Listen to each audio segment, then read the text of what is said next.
Assalamualaikum warahmatullahi wabarakatuh. Bismillahirrohmanirrohim. Alhamdulillahirabbil alamin. Wassalatu wassalamu ala israfil anbiya'i wal mursalin wa ala alihi washabbihi ajmain. Amma ba'du. Halo teman-teman semua, apa kabarnya hari ini? Semoga teman-teman selalu dalam keadaan yang sehat walafiat dan dirahmati oleh Allah Subhanahu wa taala. Pada kuliah WhatsApp kali ini, saya akan berbagi materi mengenai kisah Abu Bakar dan ular yang merindukan Rasulullah SAW. Seperti biasa, materi ini saya ambil dari sebuah tayangan YouTube dan juga beberapa website. Menceritakan makhluk yang bentuknya mirip seperti selang ini sebenarnya ada kengerian tersendiri bagi saya. Mendengar namanya saja sudah membuat bulu kuduk berdiri, apalagi membicarakan makhluk ini ya teman-teman.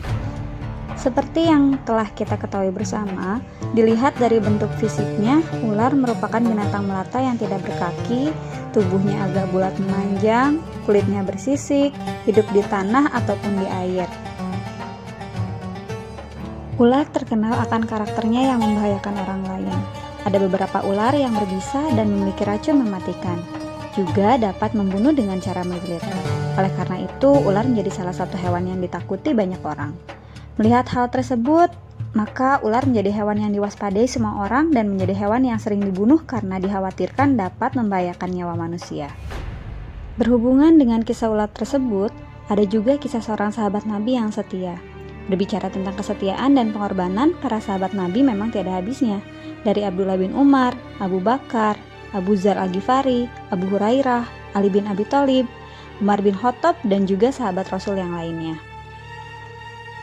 Mereka tak pernah memperhitungkan kerugian yang akan dihadapi, bahkan kehilangan nyawa pun tak jadi masalah. Hal ini pun disebutkan dalam kisah ini. Berikut merupakan kisah perjalanan Rasulullah bersama sahabatnya Abu Bakar yang bertemu dengan seekor ular di Gua Sur. Kisah ini berawal dari keikutsertaan Abu Bakar bersama Rasulullah sebelum meninggalkan kota Mekah. Saat pemuda kafir Quraisy yang berniat memenggal kepala Rasulullah kehilangan jejak Rasul dan hanya menemukan seorang pemuda bernama Ali bin Abi Thalib di bilik Rasul. Abu Bakar mendampingi Rasul bersembunyi di gua kecil di Bukit Sur.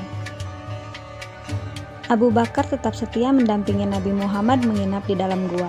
Sebelum beliau memasuki gua, Abu Bakar dengan sigapnya mengecek dan menutup lubang-lubang yang ada di dalam gua agar mereka terhindar dari binatang buas. Di dalam gua mereka sepakat untuk bergantian berjaga. Dalam tidurnya, Rasulullah SAW melabuhkan kepalanya di pangkuan sang sahabat. Di dalam gua yang dingin dan remang-remang, tiba-tiba seekor ular mendesis keluar dari salah satu lubang yang belum ditutup oleh Abu Bakar. Abu Bakar ingin sekali menarik kedua kakinya untuk menjauh dari hewan berbisa itu. Namun, keinginan itu dienyahkan dari benaknya. Ia tak ingin mengganggu tidur Rasulullah, karena ia tak tega membangunkan kekasih Allah. Abu Bakar menutup lubang itu dengan salah satu kakinya. Lalu ular itu menggigit pergelangan kakinya, tapi kakinya tetap saja tak bergerak sedikit pun dalam hening. Sekujur tubuh Abu Bakar terasa panas ketika bisa ular menjalar cepat di dalam darahnya. Abu Bakar tak kuasa menahan isak tangis ketika rasa sakit itu tak tertahankan lagi. Dan tanpa sengaja air matanya menetes mengenai pipi Rasulullah yang tengah berbaring saat itu. Rasulullah pun terbangun lalu berkata, "Wahai hamba Allah, apakah engkau menangis karena menyesal mengikuti perjalanan ini?" "Tentu saja tidak, saya ridho dan ikhlas mengikutimu kemanapun," jawab Abu Bakar. "Lalu, mengapakah engkau meluruhkan air mata?" tanya Rasulullah. "Seekor ular baru saja menggigit saya, wahai Rasul. Lalu bisanya menjalar begitu cepat ke dalam tubuhku," jawab Abu Bakar. Kemudian Rasulullah berbicara kepada ular itu. "Hai, tahukah kamu, jangankan daging atau kulit Abu Bakar, rambut Abu Bakar pun haram kau makan." Dialog Rasulullah dengan ular itu menjadi mukjizat beliau, sehingga Abu Bakar mampu mendengarnya.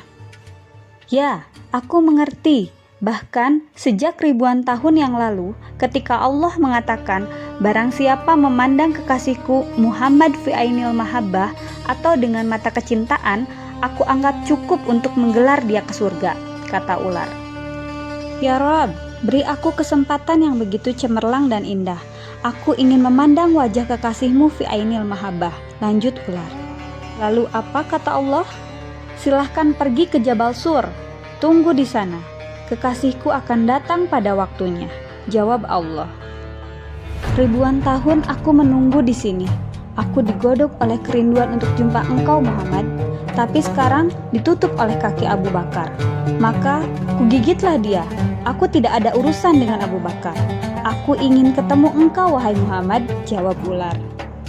Rasulullah pun berkata, lihatlah ini, lihatlah wajahku.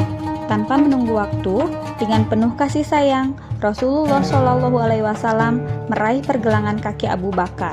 Dengan mengagungkan nama Allah Subhanahu Wa Taala, Sang Pencipta semesta, Nabi Muhammad Shallallahu Alaihi Wasallam mengusap bekas gigitan itu dengan ludahnya. Maha suci Allah. Seketika rasa sakit itu hilang tak berbekas. Buasur kembali ditelan senyap. Kini giliran Abu Bakar yang beristirahat dan Rasulullah berjaga. Abu Bakar menggeleng kuat-kuat ketika Rasulullah menawarkan pangkuannya untuk beristirahat. Tak akan rela dirinya membebani pangkuan penuh berkah itu. Baik teman-teman, begitulah kisah dari pengorbanan Abu Bakar dan ular yang rindu akan kehadiran Rasulullah alaihi wasallam. Ada banyak hikmah yang dapat kita ambil dari kisah ini, khususnya bagi saya sendiri.